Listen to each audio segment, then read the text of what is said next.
Hi, my name is Alessandro Cangeloso and that's a video tutorial coming from cgcookie.com for Max Cookie. Today we'll work on something related to 3ds Max 2014 and we'll see some new feature of mental ray and the image-based lighting, and we'll go more in depth about mental ray to see how to optimize global illumination and many other features as ray tracing something more. So the first thing I like to see is the image-based lighting. So you know that in mental ray we had previous the final gather. That is a way to calculate the global illumination and to generate shadows, for example, from the environment. And to do this test, we can select some meshes from a scene we created before for another tutorial using V-Ray and I-Ray. And we can, for example, select this object there and also the pavement, the ground. If we go in isolation, you see that that's our scene. Let's go to see what happened, for example, in viewport if we are using the illumination as realistic. You see that there we have the illumination that is really precise. We can see what we have in rendering for the illumination. So let's see, we have there 5 lights and we can select all these lights because are V-Ray lights and we can remove it. I like to see other stuff we haven't seen, and it seems that we have just the daylight. So let's hide the daylight, then we can select there, and actually you see that we have the mental ray sun and the mental ray sky. So we are doing an illumination done as this one. Let's set to no active for both, and we're going to use the Skylight. Let's see if we have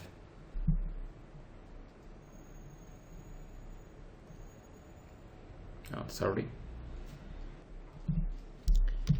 let's use the X key. Let's go to the X key environment, so we can go inside the environment setting panel. You see that actually we have the physical sky from the lighting. We can use no use map, and we have the exposure. So that means that we need a huge amount of lighting there to have the illumination for the scene. Let's try with a higher value. Okay. So in this case, you see that we have the lighting. We can try to render to see what happened. We have to remove the IRA setting, and we have to use mental ray, and we can set to the full scan line for the active shade. The rendering is in the new parameters for 2014, so you see that we have the unified system for the quality and the sampling, and we'll use this one. And if you like, you can use the old one using the classic retraced, and we can go for a low quality, and let's try to have a lower resolution. And we can try to render. Okay, you see that actually it is using all the shaders are prepared because we done it in the previous version of the scene, and we prepared everything using the arc and the sign material. The quality is poor, but you see that we have the shadows there. We can start doing something different, and I mean we can use not a color but a map to create the illumination with a Skylight. So let's go in the material editor. I reset the slot just to have all these slots empty and to be faster. let's create a bitmap, and we can choose between some maps coming with 3ds Max.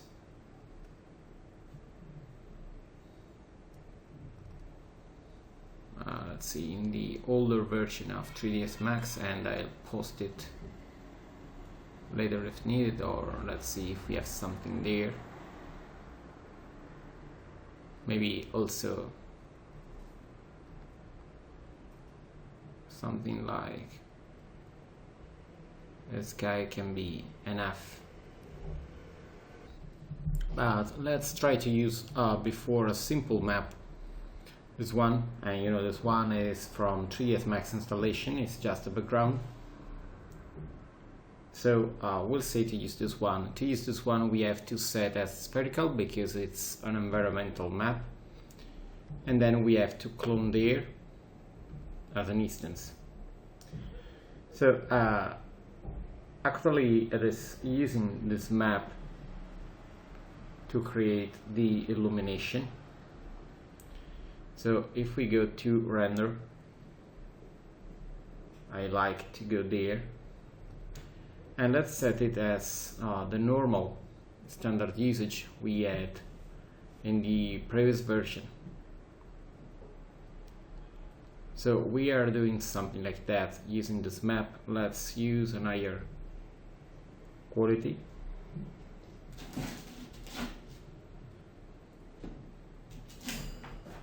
And we'll use also an higher quality for the global illumination just to see what happened. Okay, let's go for a higher quality and maybe just a little bit lower for rendering. So let's go for medium.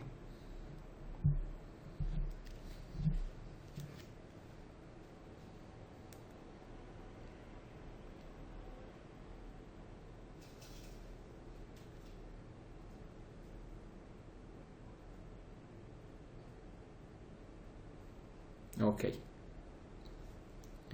so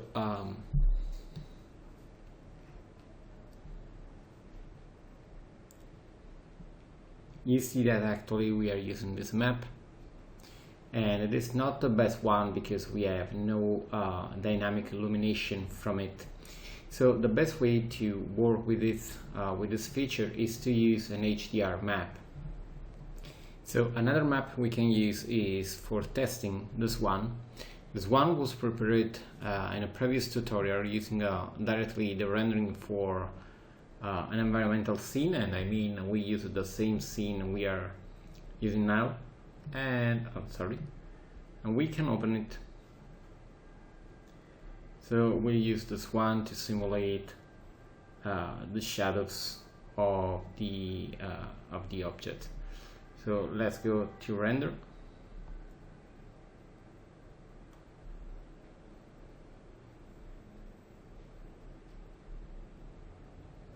And you see that lighting is changing actually, and we're using the final gather.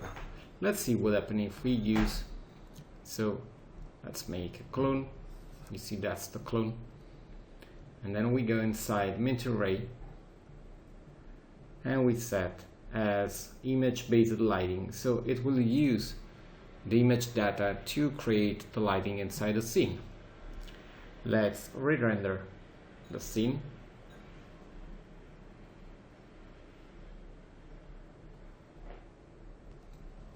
And as you see, it was a little bit slower, but the quality is better. You see that, for example, on this side we had no shadows before, and now we have the shadows, so the scene seems more precise. We have a better lighting there, and most important thing is that we have the real shadows there under the table.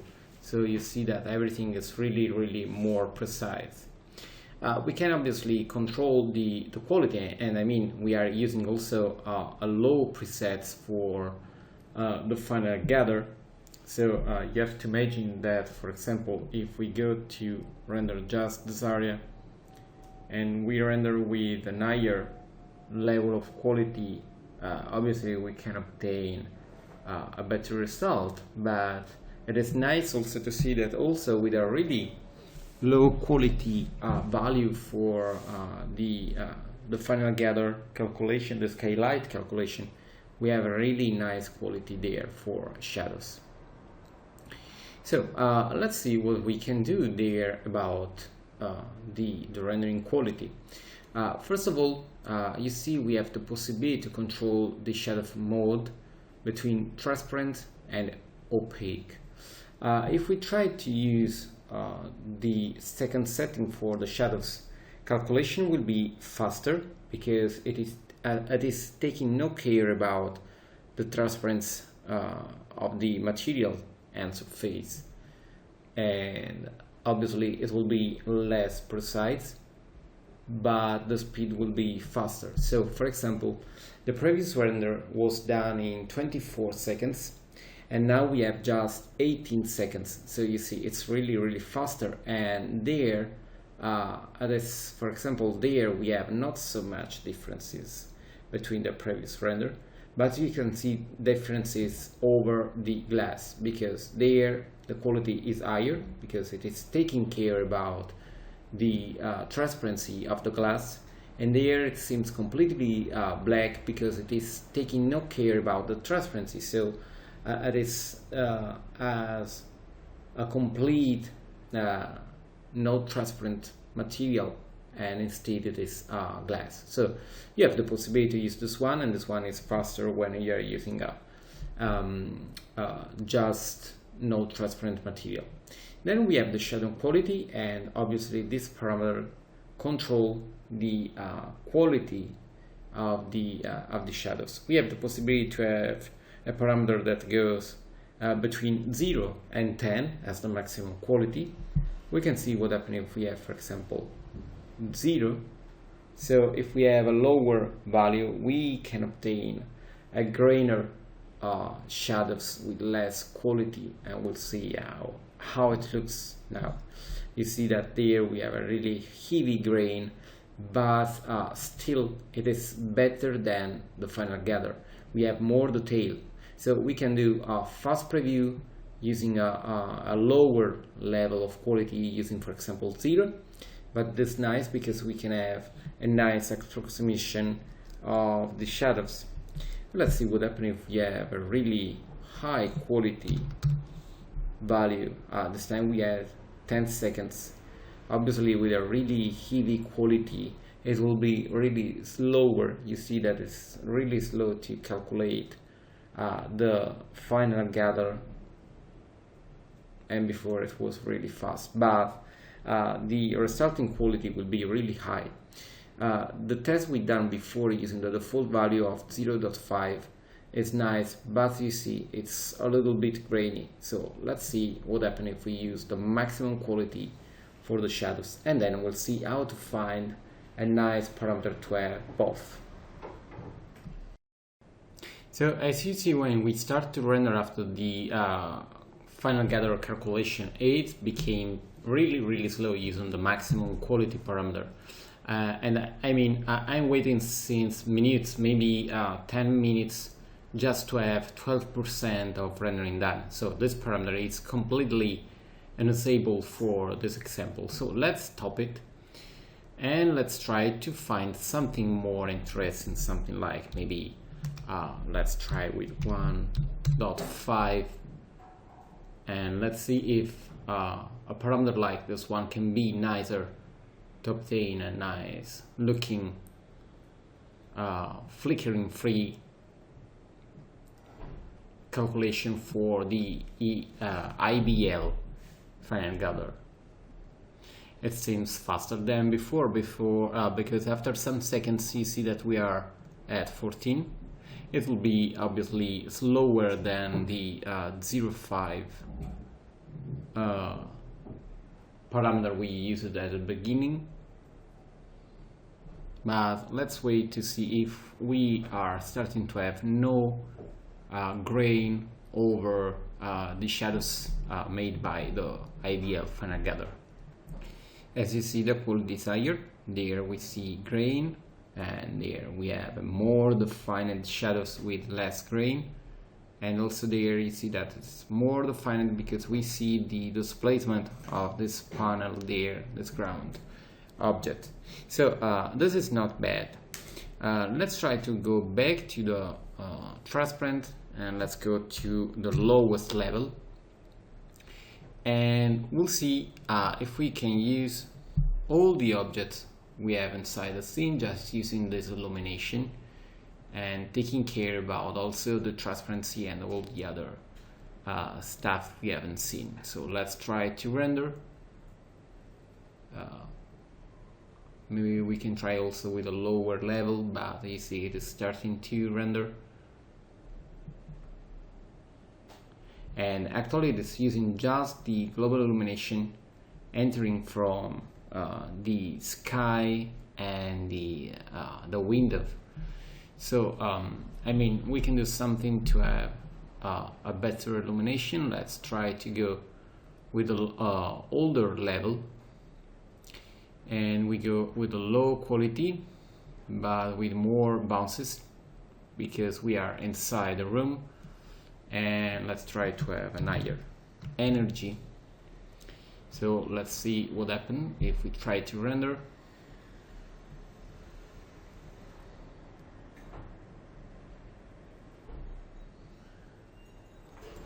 You see that we have more light coming inside. We can try to have also more bounciness, it's not a problem. And let's try to have still more energy. Obviously the lighting is not so precise because we are using as HDR map the same map rendered by the scene we are working on. So it will be better to have an HDR map with the right illumination. So I mean, for example, an exterior with the sky and the sun. So let's see, for example, there what we are obtaining, because actually this as we are illuminating this environment with the same environment illumination. Let's see, but you see that the lighting is not bad.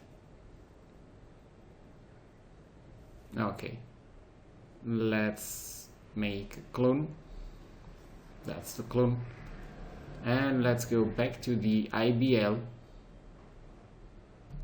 and we try to render the same with a lower level just to see when a scene is more complex as this one, to understand if we can use this way to illuminate also interiors and not just exterior scene. So you see that we have shadows, we have a lot of grain because we are using a really low quality level, but something is going in the right way, and we can just see the differences. You see that it's more, it seems more precise there. So we have just to adjust the quality, and I mean we can use, for example, the 1.5 we used it before, and we can go for the medium for quality level, and let's see how it will look. Let's wait to see if the speed is enough to see together the result. It seems really fast. So it is done. It took around 5 minutes on this workstation, and you can see that the quality is there is really poor about the lighting, but you can see that there it is really nice. We have nice shadows there, we have shadows over the objects, we have the shadows there. Obviously the quality is still not the maximum possible because we have still to work on the parameters for the global illumination, but it is really nice. And you can see that, for example, there in this area we have the shadows calculation for this part of the furniture, and that's really nice because there it is really complex to create this one just using the final gather. So in this case, for example, we can have a little bit more less quality, so we can stay, for example, at 0.5, and we try to obtain a higher level of quality there. You know that talking about the IBL, we are still working with the final gather.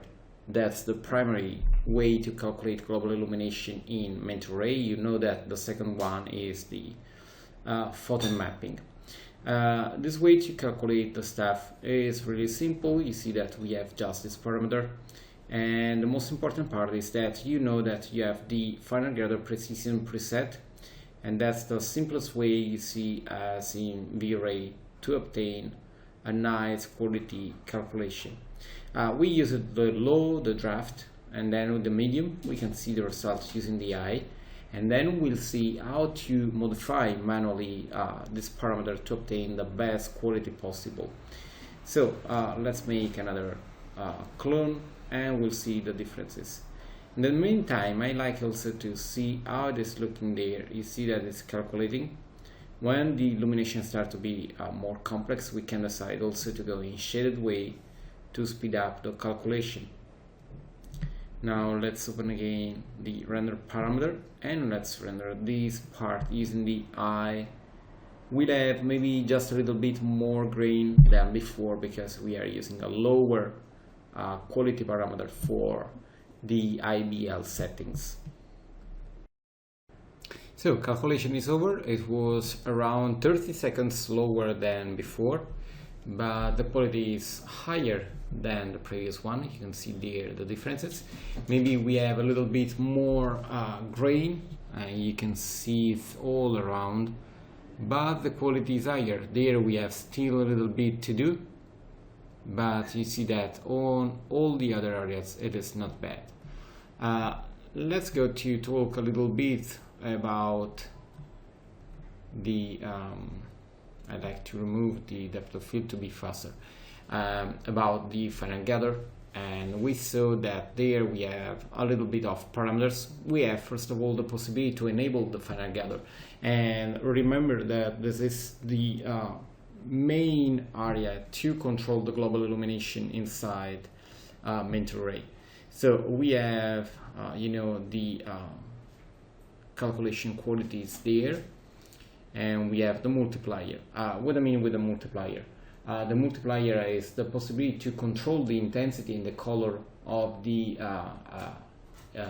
indirect illumination inside the scene calculated during the final gathering. If we use the white color, it is neutral lighting, so it will be no tinting and it will be physically accurate, and the same for the multiplier. One means that we are talking about physically accurate rendering, but in case we use a lower parameter, for example 0.1, we are near to obtain obviously a darker illumination calculated by the final gathering, and we are talking just about the bouncing illumination. So you see that we have a nice looking lighting because we have their illumination, but we have really dark area, and that's due because the bounced illumination is really dark. We are talking about 0.1. If we use a double illumination, maybe 3 times the illumination we had before, we're going to have a really high illumination in the bouncing area, and you can see that we have a really high illumination inside the scene. So you will see that there, for example, we have a really brighter area where we need to have the shadows. It is a decision. You can do something like that, but it will be no physically accurate. Let's go back to the 1.0 and we'll see how the tinting will work with the global illumination.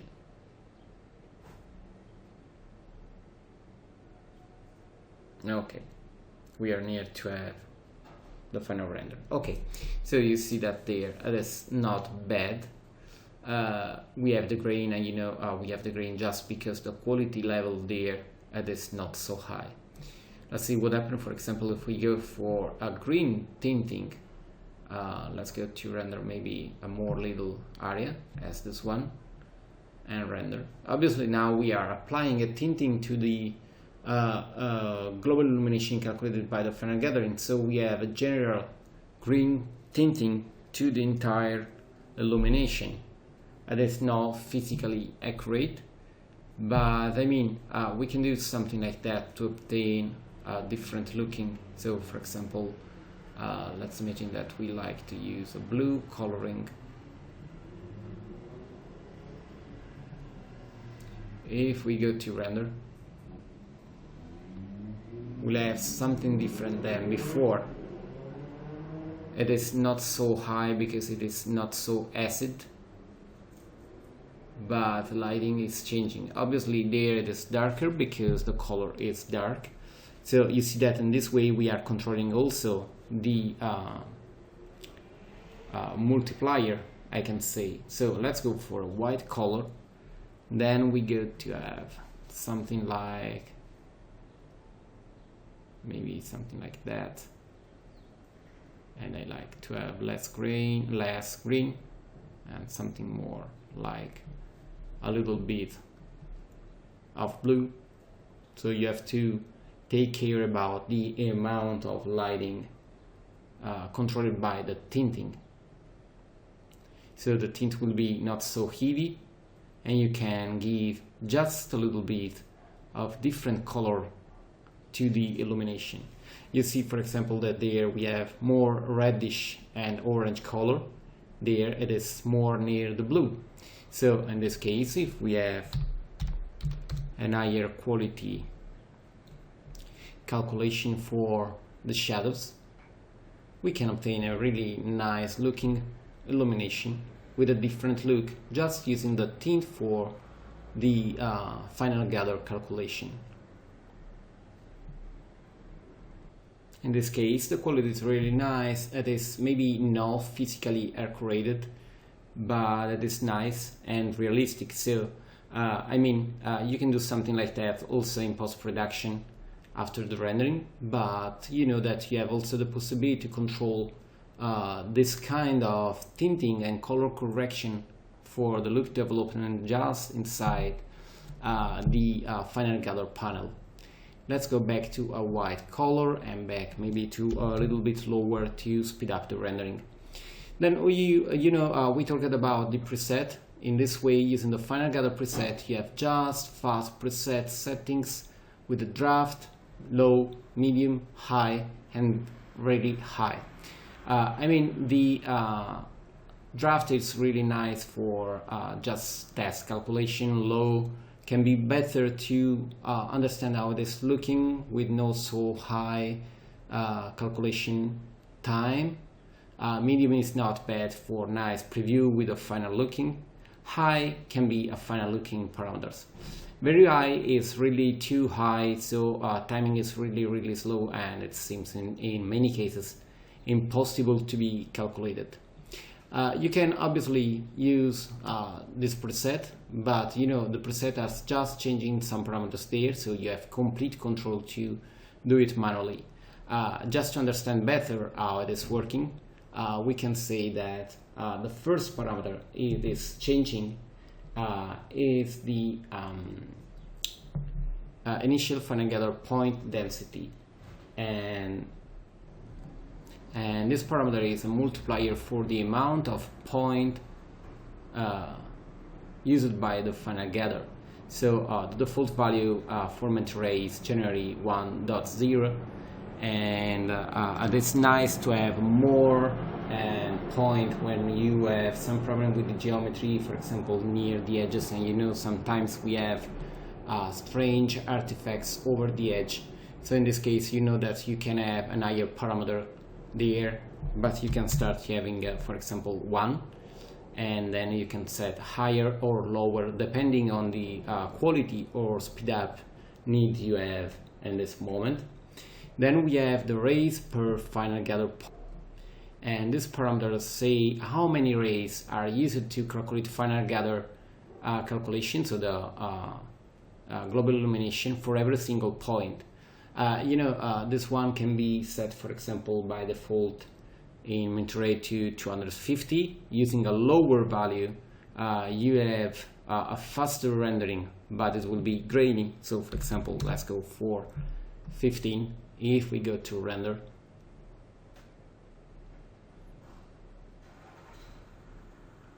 you see that we have not so much point there, and we are talking about the rays. So when the render will be over, we'll have a nice amount of final gather point there, but we have too less rays. So in this case, we have too much grain. If we go to have a higher value as 500, obviously it will become slower than before, but the quality will be higher and better. So you see that the calculation there for the illumination seems more precise also during the calculation. And you see that it's still calculating final gather points. And the final result will be really, really nice. So you see the quality is better than before, we have less grain and it is more precise, but before we had 18 seconds and now we have 1 minute and 20 seconds, so it is slower than before. Then we have the interpolate over number final gather points. This parameter is really useful because it controls the amount of final gather points used to make the interpolation. So using this value, you can work to have less grain and have a more smooth result for the global illumination. In this case, Mentor is using for every single final gather point we are calculating, it is interpolating the various lighting values over a number of nearest final gather points, and this number is controlled by this value. Actually it is 30, so it will use 30 final gather points to interpolate and have the final coloring. If we use an higher parameter, obviously we'll have a more smooth result for the lighting because we are smoothing more points and removing some details. So in this case we'll have less grain. It will slow down a little bit also the rendering, but it is not so much. This value can be higher, so let's see for example what we have with 150 as a result, and then we can see what happens when we have a higher value or lower value for the interpolation. Without interpolation, obviously we are obtaining a grainy render because we have no smoothing for the final gather solution. So let's wait.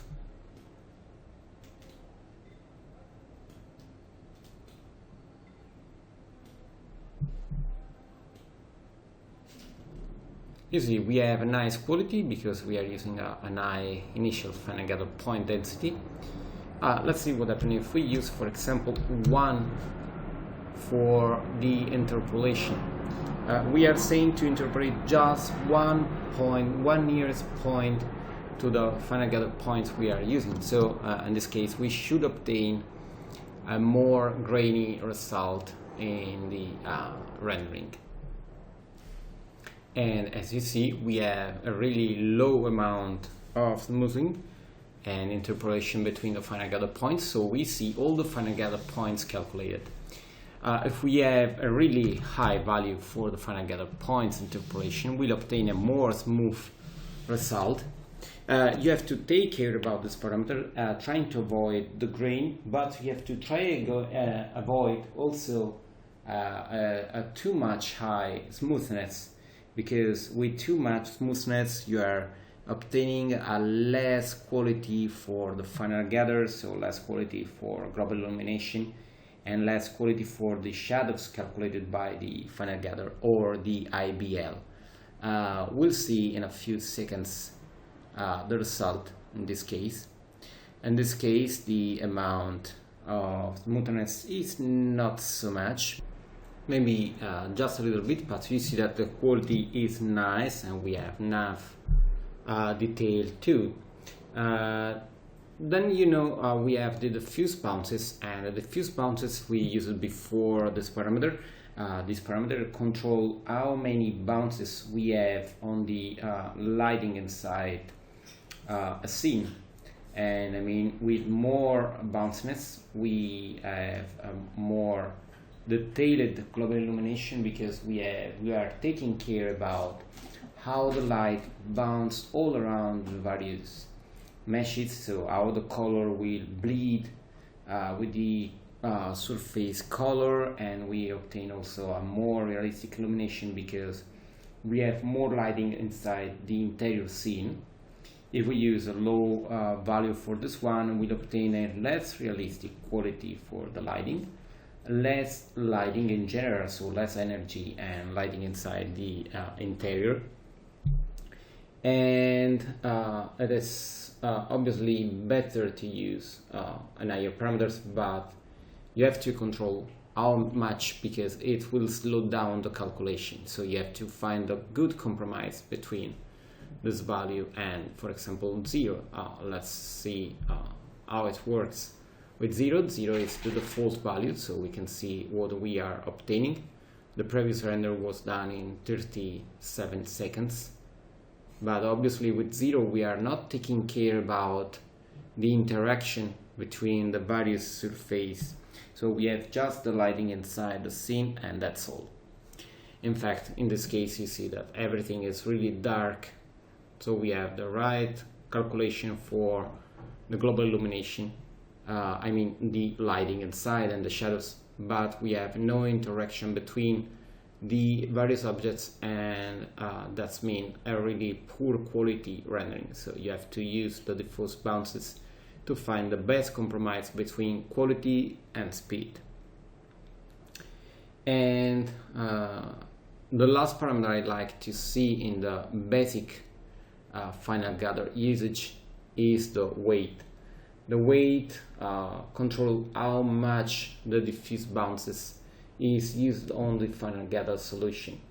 So if we have, for example, 5 as we done before, but we have 0 weight for the bounces, the result will be really similar as having 0 for the diffuse bounces, because we are saying to use the diffuse bounces as 5 times, but then we have 0 weight, so it is not used, it not contributes to the final gather map and the illumination. So it is a no interesting way to use this parameter, but it is nice to have it, because for example you can find a nice value for the diffuse bounce, and then you like just to tweak a little bit the amount of usage of this map. So you know that, for example, you can use 0.5, so it is half the first render we done, but it is using 5 bounciness, so in terms of quality and color it will be the same. It will change just in terms of intensity and lighting amount.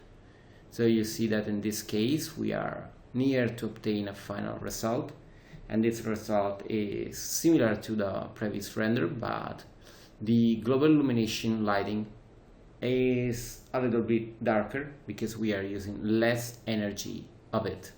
And in many cases it can be neither, because we have a more realistic looking rendering. On the contrary, obviously, if we use a really high parameters, the 1.0, we have the complete usage of diffuse bounces. If we like to override this value, you can control it using the multiplier. So in this case, if we like to have more, you have just to tweak the multiplier parameter.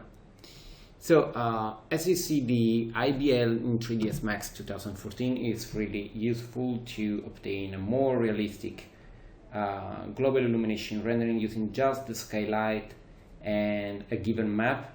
Best result can be achieved using the HDR Map, and the other stuff are we saw are how to control the various parameters for the final gather and the IBL. We saw the transparent shadows, we saw the quality to control the grainy of the shadows created by the IBL final gather, and then we saw the basic parameter for the final gather to control in a better way the final result using this way of illumination. So we'll continue in the future to talk about the global illumination and the various rendering parameters in main array, because it is still a really high quality rendering. So we talk about V-Ray many times, but we'll continue to talk about main array too and array. So that's all for the moment, and I hope to see you back on Max Cookie to check for new tutorial coming from cgcookie.com. Bye.